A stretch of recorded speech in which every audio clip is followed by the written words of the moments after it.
Alright. BKCPL Week 2 GSC coverage continues with two more games. Melancholy versus OMB Arch. These are the... Yeah, I recall, this is the Erstivus versus some other team. You can really tell I know the players.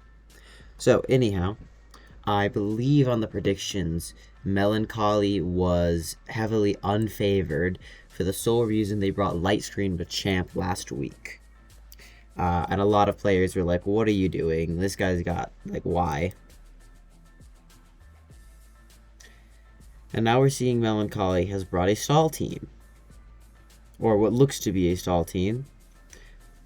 OMB Arch is getting their Lax Toxic. They risked a Thief there, notably. Goes to Cloy on an Earthquake, not taking much, and getting free spikes. And the response is Zapdos, forcing in likely the Lax or the Coup, except it's not Coup stall, it's Blissey stall. Assuredly making the Cloyster rest spin. Well, it should be rest spin. And the last Mon being Skarmory. OMB Arch is likely Nido, Gar, Tar. With Cloy. Notably, their Melancholy's Cloy has a very high % chance of not running Toxic in this matchup, meaning it's going to be very easy for OMB Arch's Cloy to keep coming in and reestablishing spikes. EQ on Gengar does a sizable chunk, notably its return EQ, so potentially indicating a belly drum lax that doesn't want para spam. And not getting caught out by the Destiny Bond there goes to Misdreavus, potentially anticipating a double or something. Psychic Missy really helps the Machamp matchup, but also... Ooh, nice double. Tar is invited in when Missy clicks Psychic. So likely last would be... Well, you do have Toxic, potential Thunder and Pain Split, or Thunder and Rest.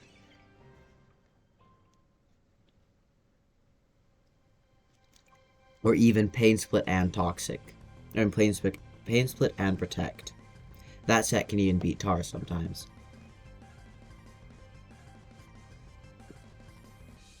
But it really doesn't like Umbreon. Double Edge on the Skarm, doing nothing. Notably, this is a Light Screen Blissey, even further increasing the chances of Belly Drum Lax. And we're going to go really fast through this because we know this is a all-in on Lax team that doesn't really win otherwise.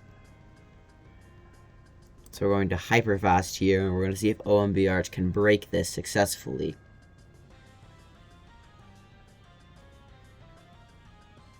Last move on the Skarm is Rest. Last moves on the Blissey are going to be Soft Boiled, likely Toxic, and one of Thunder, Ice Beam, and Flamethrower. Lax gets a Flamethrower off on the 4E.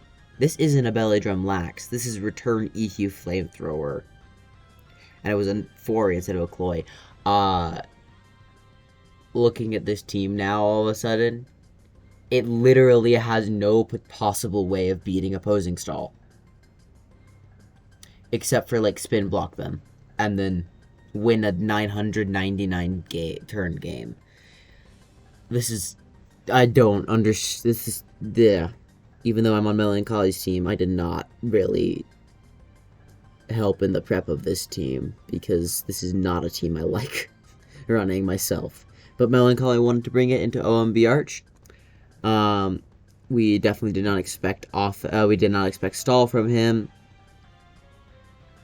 And yeah. So this Lax set is amazing here, because it hits everything except opposing Snorlax. And opposing Snorlax is just completely neutered by Skarm.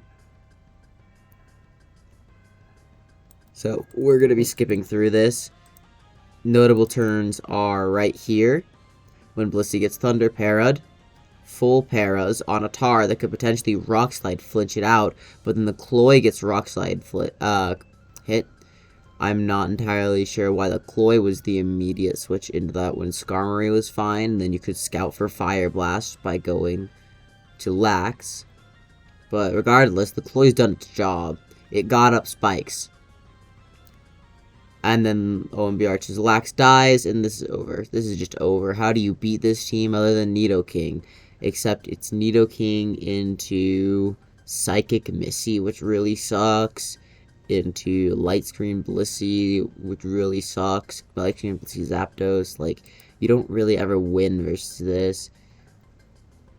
Well, Zapdos Sleep Talking these rolls is rather relevant. Ice Beam Freeze is rather relevant. Getting the correct EQ call on the Missy is rather relevant.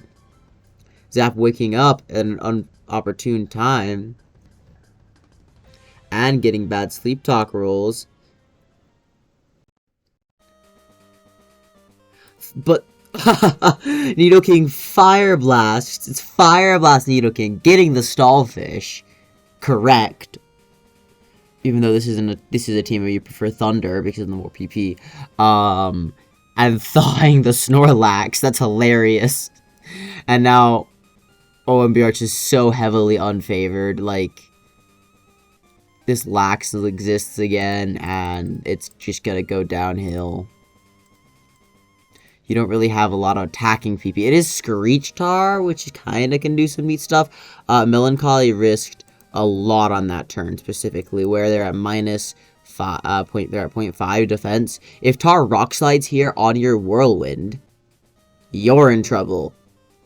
Because if it flinches you, I believe it's a 2-hit KO, but he goes for a Screech again. That was a major misplay from OMB Arch. You take that free rock slide damage on anything, and you're actually in a pretty decent position because Blissey you can pair flinch down really easily. Zapdos doesn't want to take it. Lax can take...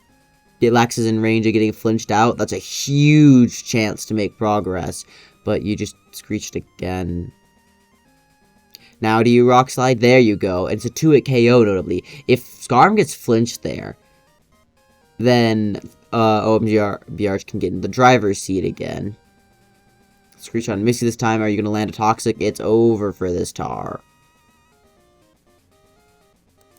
It's just over. Tar is the best breaker here. Nidoking EQs are really hurting. Ice Beam on Skarm. Fire Blast. Skarm dies, but you're not really using Skarm for anything. Ice Beam does a lot. Like, it's still winnable for OMB Arch, but it's also still losable. Because look at this Nidoking's attacking PP. It's got 2 Ice Beams, 5 Fire Blasts, and 8 EQs. 2 Ice Beams is not beating the Zapdos. So it's been successfully neutered. There's just a lot of switching, but this only benefits Melancholy, because Melancholy is getting lefties and OMB Arch is taking spikes. Just LK and a Zap. It's just your Fire Blasting, yeah, because it's just light screen up. And it's pretty much over. If Gengar can get a Boom off, if it's Destiny Bond, Boom. But D-Bond Gar into stall kind of sucks sometimes if you don't get the initial D-Bond off. You really want that Boom. There's one Ice Beam gone. You need a Freeze.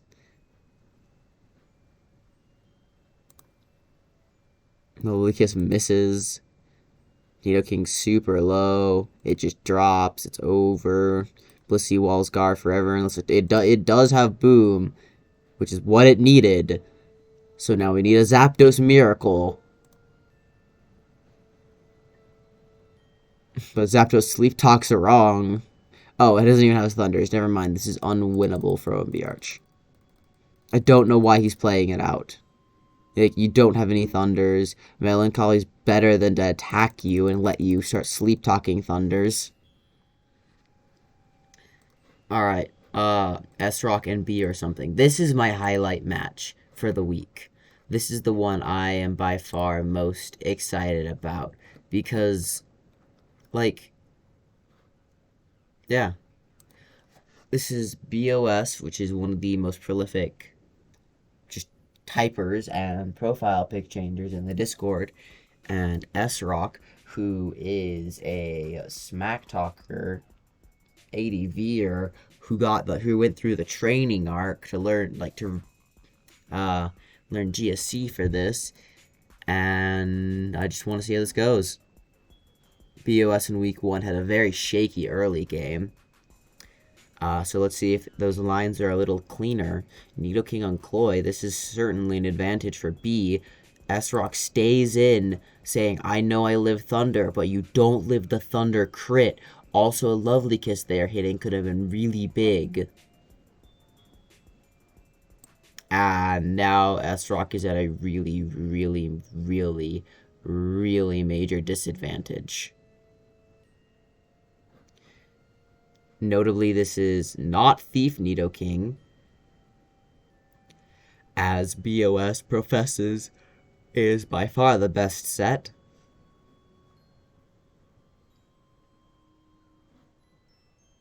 It's a Curse Lax. BOS doesn't love Mono Lax anymore, but I don't know if they liked it at the time of this video, of this recording. It's Body Slam. They really, really, really love Body Slam on Mono Lax, and since they're Body Slamming Golem, it's probably that. It looks like a Nidogartar, with just a Cloy lead, which is a little interesting. Rock Slide and Miss on the Lax. And then the Snorlax is just content to keep EQing. Spikes are able to be reestablished here, and the Cloy is going to take a little bit of damage. But notably, it is not poisoned.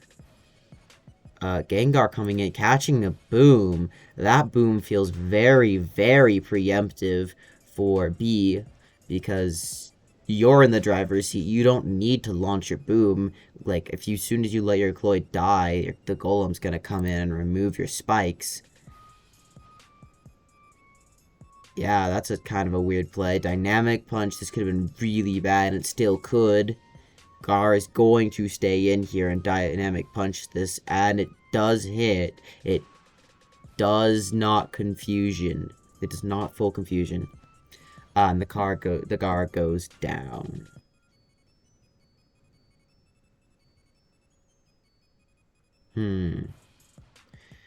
Now looking at this, yeah, it's just, yeah. There's kind of it's going to be a really hard time for S-Rock to break down this. Like, Lax is your best tool, but Nidoking presumably still has the sleep move. Target's sacked there to let Nidoking get in. Ice Beam shouldn't quite kill from this range. You're just going to launch a Lovely Kiss. Hopefully this is Sleep Talk Lax if you're the ADV Man fan. And it's a Machamp instead of a Gengar. That's pretty bad because it's full HP. Got one Curse. Golem's coming in here. You gonna try and boom on this guy? Yeah, you're letting Nidoking go. That's acceptable. You slept the Lax. Your Lax comes in because it looks like it beats everything else. And the Machampi. Yeah, no, don't even run HP Flying as a tech because you lose HP Ice or Water. Usually Water because you're running Drill Peck as the actual move. And Machamp cleanly 2-hit KOs the Zapdos, and it's double electric. That's not great. B chooses not to push it. I believe you live Thunder there. I'm pretty sure you live Thunder there, but you kind of wouldn't. It is hard to beat down the opposing Lax as soon as you lose your Machamp. So this is a reasonable play. You're sacking Zapdos, but you still have your Weekend Man, which is presumably a Mono Lax. You can just Curse here. Yeah, you could potentially switch to Machamp here, but cursing here isn't that great. Oh, hey, there's me in the chat. Yeah, Body Slam just does so much. If this was double-edged, it'd be really sealed, but it's a Boom Lax, which is okay. Boom Lax is interesting on double electric because you have the two best sleep talkers in the tier. This is a chance for some major hacks on S-Rock's part. If you hit Thunder now, because you Thunder pair a full parrot, but you miss Thunder, and Lax rest ups in that game. Yeah. So, yeah, me in the chat just taking the time to call it out that I said that B would win this. My boy Detective Rope saying Thunder missed the game. That's what it was, really. This commentary was a lot more laid back than I normally do. At least that's how it felt. I don't know if I like it more. I feel like I was just kind of sitting here saying words rather than being like, here's an in-depth analysis on the game state. Wee